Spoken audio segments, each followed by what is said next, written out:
গত পর্বে আমরা দেখেছি সুজাতার নিবেদন করা পায়েস গ্রহণ করে সিদ্ধার্থ যখন আবার ধ্যানমগ্ন হলেন, ঠিক তখনই মার নিজের সন্তান সন্ততি সৈন্যবাহিনী নিয়ে সিদ্ধার্থকে আক্রমণ করে, নানান লোভও দেখায়।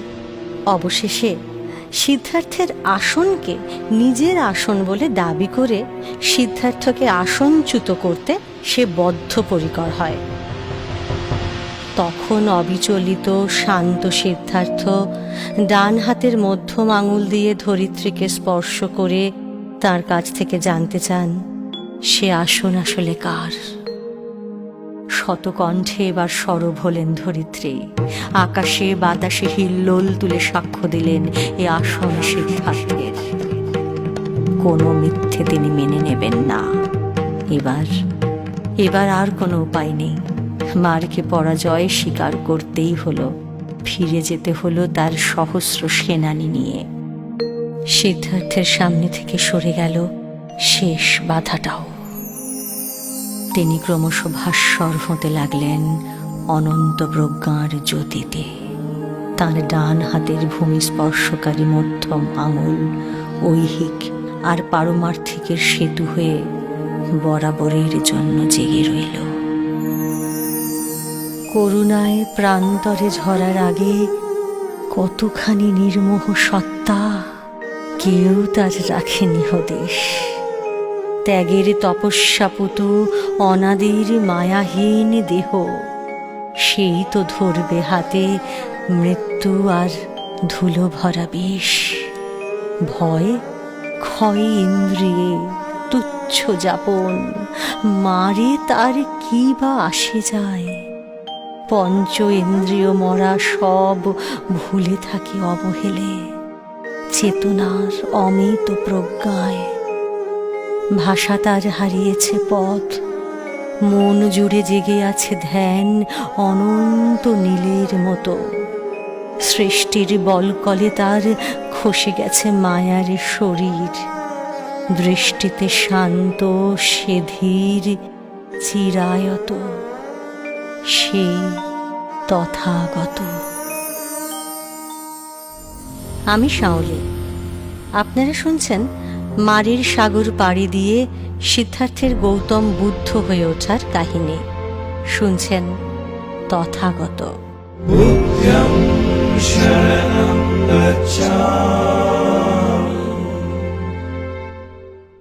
মারির অবশেষে বিনাশ ঘটল।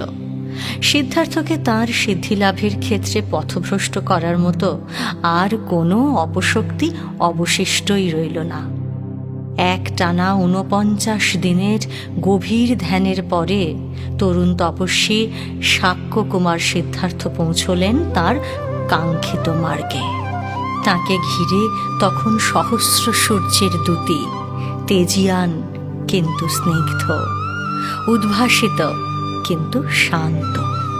সমস্ত পরা অপরা ভূমি অতিক্রম করতে করতে কোথায় পৌঁছলেন তিনি? পৌঁছলেন দৃষ্টিগ্রাহ্য অস্তিত্বের সাক্ষ্য প্রমাণ সত্ত্বেও এক পরম অনস্তিত্বের বোধে। সেইখানে তার স্থিতিলাভ ঘটল। আমি সুখ নই, আমি দুঃখ নই, আমি জন্ম নই, আমি মৃত্যু নই, আমি জরা নই, আমি যন্ত্রণা নই, এমনকি আমি নামও নই। আমার সমস্ত প্রাক অস্তিত্ব এখন অন্ধকারের ঘুমে, এ আমার এক আলোকিত জেগে ওঠা। সমস্ত চেনা অস্তিত্বের মূলে আঘাত করে এক সার্থক অনস্তিত্বে পাড়ি জমালেন তিনি। না, সিদ্ধার্থ নন, এ যে পঞ্চভূতের চেনা দেহটুকু মাত্র সম্বল করে যে অচেনা চৈতন্য জেগে উঠলেন, তিনি বুদ্ধ। নির্বাণে আসীন এক চিরায়ত সত্তা। হ্যাঁ ঠিক, শুধুমাত্র শারীরিক পরিচয় নেই আর তার। তিনি পরিপূর্ণভাবে শুধুমাত্র একটি সত্তায় রূপান্তরিত। রূপান্তর অর্থাৎ নির্বাণ।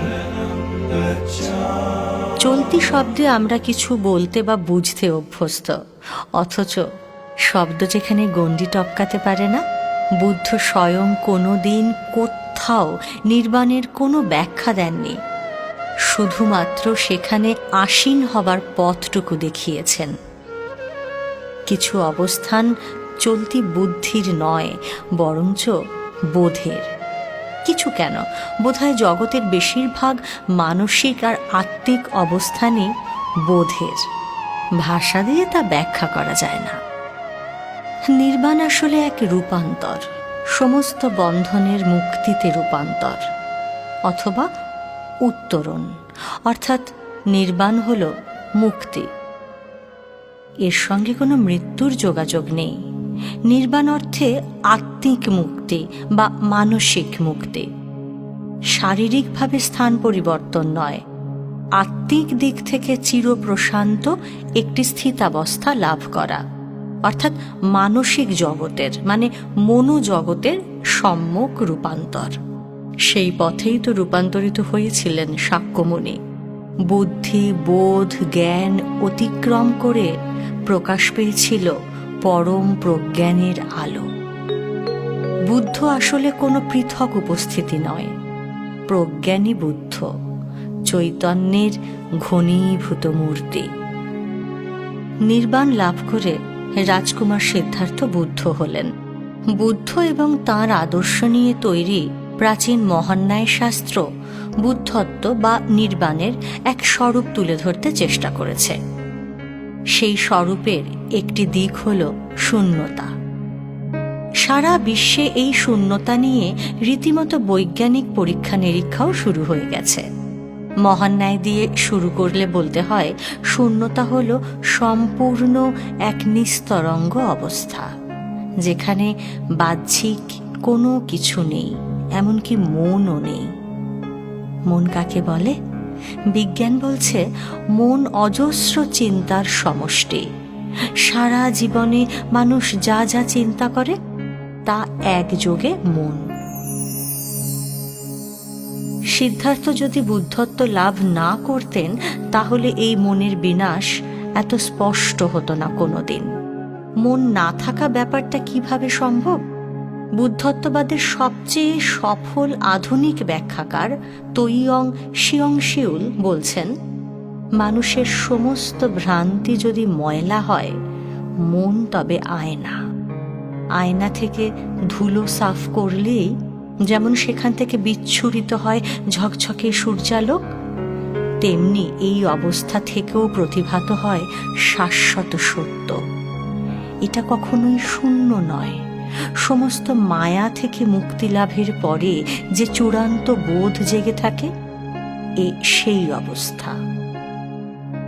মায়া থেকে আসে ভয়, একমাত্র এই অবস্থাতেই কোনো ভয় থাকে না। তাই এ মুক্তি, এ নির্বাণ। অনাদিকাল থেকে এই অবস্থাকেই উল্লেখ করা হয়েছে চৈতন্য নামে। আধুনিক পাশ্চাত্য বিজ্ঞান বলছে হায়ার বা সুপার কনসাসনেস। একমাত্র এই অবস্থায় পৌঁছলেই সমস্ত সৃষ্টির সঙ্গে একাত্মবোধ সম্ভব। এই অবস্থায় তাহলে কি থাকে? এই বিষয় নিয়ে বলতে গেলে বলতে হয়, পৃথিবী বিখ্যাত বিজ্ঞানী ডক্টর মণি ভৌমিক বলছেন, আনন্দ, নিরবচ্ছিন্ন আনন্দ। এমন এক ব্রেনের ব্রেন ম্যাপিং করলেই বোঝা যাবে সে ব্রেনের কোনো তরঙ্গ নেই, তা কতখানি স্থির। আসলে এই অবস্থাটা একটা ধবধবে সাদা ক্যানভাসের মতো, এতটুকু দাগ নেই কোথাও। এই হায়ার কনসাসনেস বা বুদ্ধত্ব বা চৈতন্যকে আধুনিক বিজ্ঞানীরা কিন্তু আইনস্টাইনের কোয়ান্টাম বিদ্যার অন্যতম ভিত্তি বলে মনে করছেন। কোয়ান্টামের মূল কথা হল ভাইব্রেশন বা স্পন্দন বা শক্তি। ডক্টর ভৌমিক সহজ করে বলছেন, জগতে জড় বলে কিচ্ছু নেই। খুব শক্তিশালী গ্রাহক যন্ত্র দিয়ে সমস্ত বস্তুর ভেতরকার ভাইব্রেশন অনুভূত করা যায়। এই ভাইব্রেশনের মধ্য দিয়ে সমস্ত বস্তুই পরস্পর সংযুক্ত। পাশ্চাত্যের আর এক তত্ত্বকার জোসেফ রোটিগ, ডক্টর ভৌমিক, সিয়ংশিউল প্রমুখ বিজ্ঞানীরা এই জায়গাতেই মিল খুঁজেছেন বৌদ্ধত্বের। সমগ্র সৃষ্টির সঙ্গে একাত্ম বোধ হল নির্বাণের অবস্থা, আর এই অবস্থাতেই সমগ্র বস্তু জগতের ভাইব্রেশন অনুভব করা যায়। অনুভব করতে পারা যায় বিশ্বব্যাপী ছুটে বেড়ানো সূক্ষ্ম তরঙ্গকে। মস্তিষ্কের এই বিশেষ অবস্থায় পৌঁছনোর এক এবং একমাত্র সিঁড়ি হচ্ছে গভীর ধ্যান। আধুনিক বিজ্ঞান সেই ধ্যানের সময় মস্তিষ্কের অবস্থাকে কিছুটা হলেও প্রযুক্তিতে ধরতে পেরেছে। সেই কৃতিত্ব বিজ্ঞানের দুই সেরা গবেষক ডক্টর পল একম্যান এবং ডক্টর রিচার্ড ডেভিডসনের। আমেরিকার ম্যাসাচুসেটসে অনুষ্ঠিত এক আলোচনা চক্রে ডক্টর ডেভিডসন তার পরীক্ষার ফলাফল প্রকাশ করেছিলেন। শুরুতে পরীক্ষাটা হয়েছিল কয়েকজন সাধারণ মানুষের মাথায় কিছুমাত্র বিশেষ যন্ত্রপাতি বসিয়ে। সেই যন্ত্রগুলো মানুষের মস্তিষ্কের কাজকর্ম, তরঙ্গের গতি প্রকৃতি সমস্ত পাঠিয়ে দিয়েছিল মনিটরের পর্দায়। ওই পর্দায় চোখ রেখে ডক্টর ডেভিডসন বুঝেছিলেন সাধারণ মানুষের মস্তিষ্কের গঠন ও কাজকর্ম ঠিক কেমন হয়। এবার সেই একই পরীক্ষা করার জন্য বিশেষ অনুমতি নিয়ে তিব্বত পাড়ি দিলেন তিনি। সেখানে কয়েকজন বাছাই করা বৌদ্ধ সন্ন্যাসীর ধ্যানের সময় তাদের মাথায় ওই যন্ত্র বসিয়ে মনিটরের দিকে চোখ রাখলেন ডক্টর ডেভিডসন। তার কিছুকাল আগেই ডক্টর পল একম্যানও ওই একই পরীক্ষা করে এসেছেন।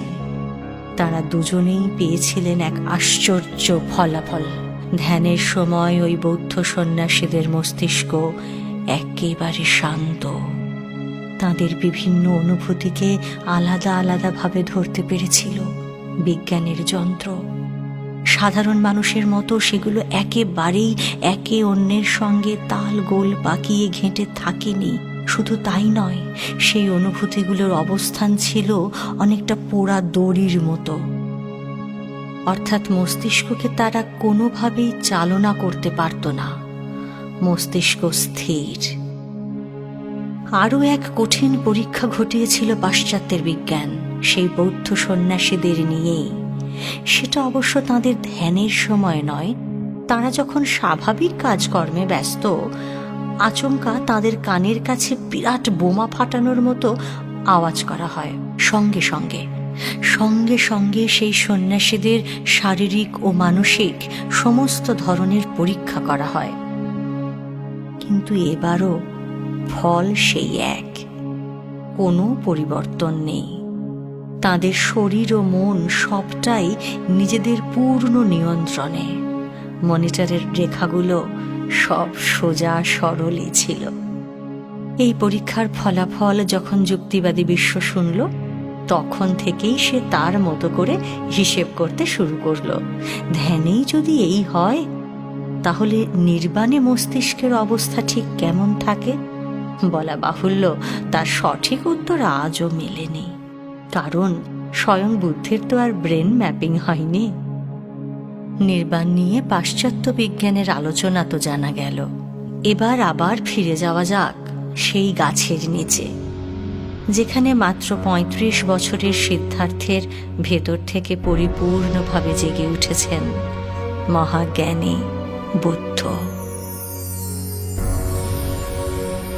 জ্ঞান বা প্রজ্ঞা, ভাষার দৌড় এইখানেই শেষ। আর একটু এগিয়ে বলতে গেলে প্রাচীন পালি পুঁথি বলছে এ এক মহাজাগরণ, এক শাশ্বত মুক্ত জাগরণ। সমস্ত রকম অজ্ঞানতা, আকাঙ্ক্ষা, শোক, দুঃখ থেকে মুক্তি লাভ। তিনি তখন এক চিরন্তন সত্যের রাজ্যে পৌঁছে গেছেন, যেখানে আর কোনো জন্ম মৃত্যুর চক্র ছুঁতে পারবে না তাকে।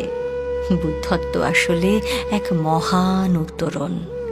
এই উত্তরণের রাজ্য থেকেই বুদ্ধ নিয়ে এলেন 4টি মহান সত্য। বৌদ্ধ দর্শন মতে সেই 4টি সত্য আসলে নির্বাণেরই গর্ভজাত। এই 4 সত্যই গোটা বুদ্ধ দর্শনের ভিত। সংক্ষেপে এই 4 মহান সত্য সম্পর্কে প্রাচীন বৌদ্ধ দর্শন যা বলে তা হল, জগৎ দুঃখময়, এই দুঃখের কারণ আছে, আবার এই দুঃখ থেকে মুক্তি লাভও সম্ভব, কারণ দুঃখ থেকে মুক্তি লাভের পথও আছে। পালি ভাষায় লিখিত প্রাচীন বৌদ্ধ পুঁথি অনুসারে এই 4টি সত্যের নামগুলি হল দুঃখ, সমুদয়, নিরোধ এবং মার্গ। বৌদ্ধ দর্শন বলছে জন্মের পরে মৃত্যু, আবার মৃত্যুর পরে পুনর্জন্ম। এই চক্রের মূলে আসলে দুঃখ, যা কিনা মানুষ নিজেই ডেকে আনে যত্ন করে, আর তারপর জন্ম জন্মান্তর তার জালেই বাঁধা পড়ে থাকে। জীবনে মূলত সুখ এবং স্বাচ্ছন্দ্যের আশায় একের পর এক আকাঙ্ক্ষার জন্ম নেয়। সেই আকাঙ্ক্ষা চরিতার্থ করার নামই সংসার।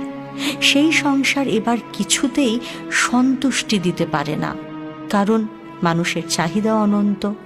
এই না পাওয়ার কারণে আবার দুঃখের সৃষ্টি হয়। ফলে একটা জীবন শেষ হলেও আবার একটা জীবনের প্রয়োজন হয়, আর তার সঙ্গেও আসে সেই দুঃখ। এভাবেই চলতে থাকে চক্র, বিরামহীন তার ঘোড়া। এই সার সত্য উপলব্ধি করতে পারলেই দুঃখ থেকে নিবৃত্তির উপায় খুঁজবে মানুষ।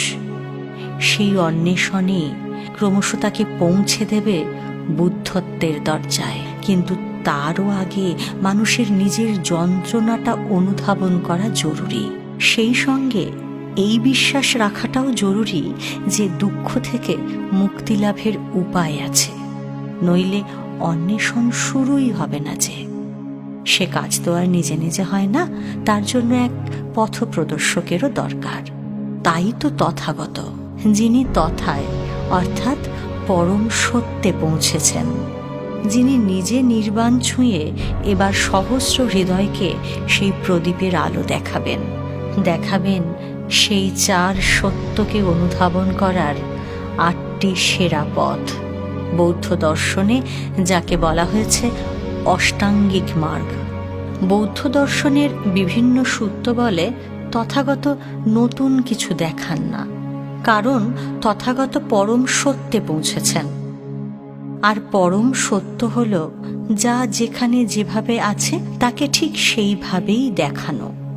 তথাগত দেখিয়ে দেন সেই সত্যের অন্তর্নিহিত রূপটি, অর্থাৎ কোথাও কোনো পর্দা পড়ে থাকলে সেই পর্দাটুকু সরিয়ে দেন মাত্র।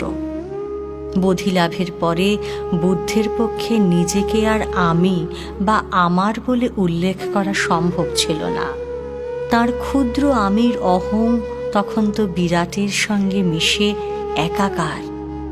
প্রাচীন পুঁথি বলে সেই সময় থেকেই তিনি নিজেকে তথাগত নামে উল্লেখ করতেন। চিরসত্য তথাগত আর তার ধম্ম বা ধর্ম আদতে একই।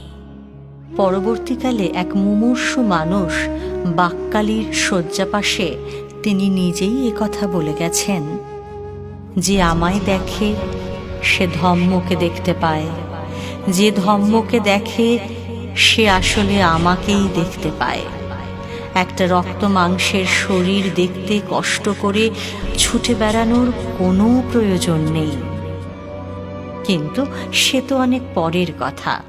49 দিন এক টানা ধ্যানের পরে মাত্র 35 বছর বয়সে সিদ্ধার্থ পৌঁছলেন বোধির ভূমিতে, বুদ্ধ হলেন।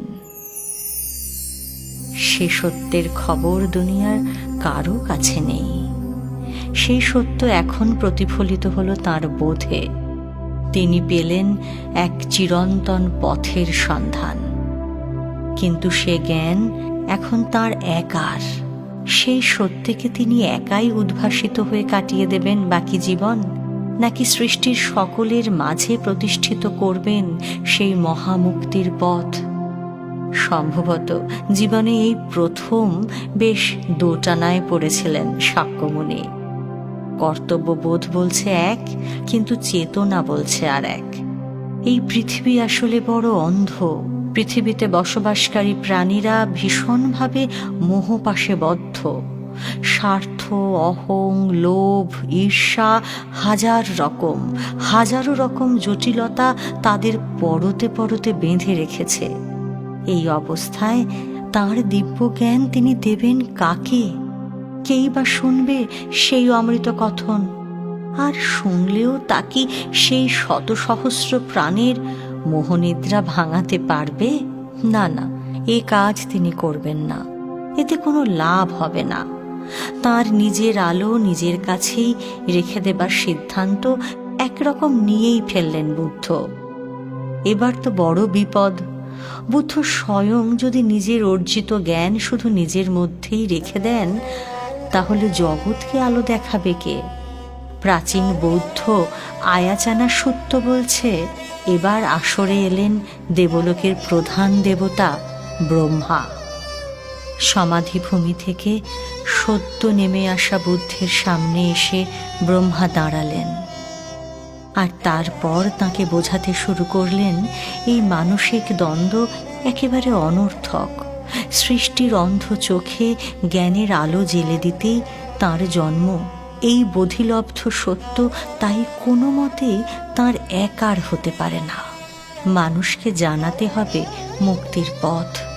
মৃত্যু থেকে উত্তীর্ণ করতে একমাত্র তিনিই তো পারবেন। সহজে মানেননি বুদ্ধ, বরং প্রাচীন পুঁথি বলছে ব্রহ্মদেবের সঙ্গে বেশ কিছু বিতর্ক হয়েছিল তার। অবশেষে তিনি মেনে নিয়েছিলেন ব্রহ্মলোকের সমস্ত বার্তা। শিক্ষক রূপে, গুরু রূপে নিজেকে প্রকাশ করতে সম্মত হতে হয়েছিল তাকে। হিন্দু শাস্ত্র যেমন ব্রহ্মাকে প্রজাপিতা বা সৃষ্টিকর্তা হিসেবে চেনে, বৌদ্ধ দর্শনের কাছেও ব্রহ্মা আসলে সেই দেবতা যার হাতে মানুষের পুনর্জন্ম বিধানের ভার। যদিও বুদ্ধ নিজে বরাবর দেবদ্বিজের প্রসঙ্গে নিশ্চুপ ছিলেন, তবু প্রাচীন বৌদ্ধ পুঁথিতে ব্রহ্মা এবং ব্রহ্মলোক সম্পর্কে যথেষ্ট উল্লেখ আছে। আবার তাদের বর্ণনায় ব্রহ্মা মাত্র একজন নন, স্তর ভেদে বিভিন্ন ব্রহ্মা আছেন, তাদের কাজও বিভিন্ন। তবে সর্বপ্রধান ব্রহ্মা হলেন ব্রহ্মা সাহম্পতি। নির্বাণ প্রাপ্ত মহামুনিকে লোকগুরু হিসেবে প্রতিষ্ঠিত করতেই তিনি এসেছিলেন সেই বোধিবৃক্ষের নিচে।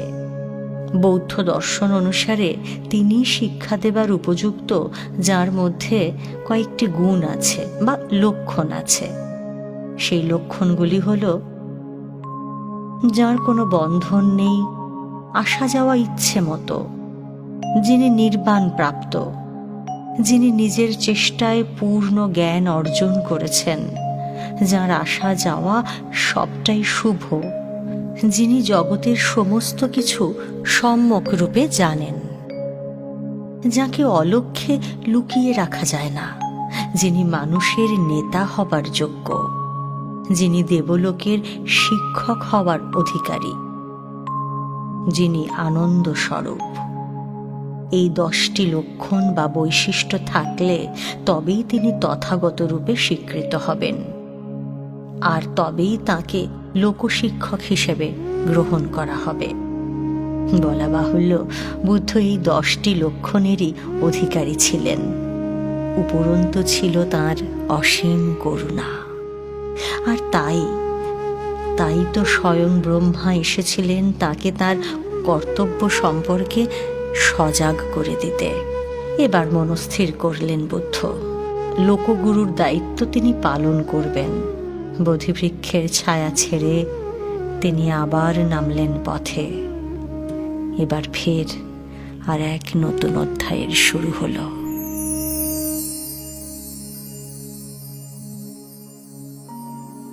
চিরনবীনের ধ্যান থেকে বয়ে আনা অনন্ত জ্যোতির কণা সাজালে অপার করুণায়, সঁপে দিলে সৃষ্টির তৃষ্ণা মুঠেতে। আহা, বড় মায়ার সে দান। আঁধারের মোহ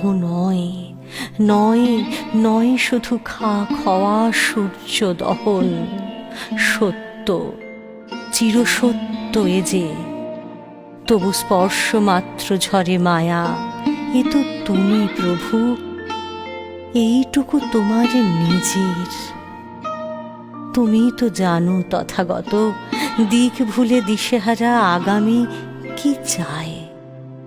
ছুঁয়ে যাকে এলে ফিরে, ভরালে তা শত গুণে আপন বিভায়।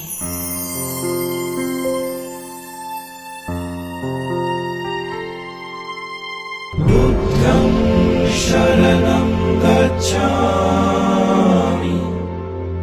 ধম্মং শরণং গচ্ছামি, সংঘং শরণং গচ্ছামি,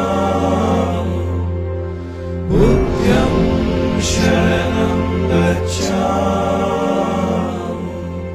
আমি শাওলি, আপনাদের শোনাচ্ছি এক রাজপুত্রের কাহিনী।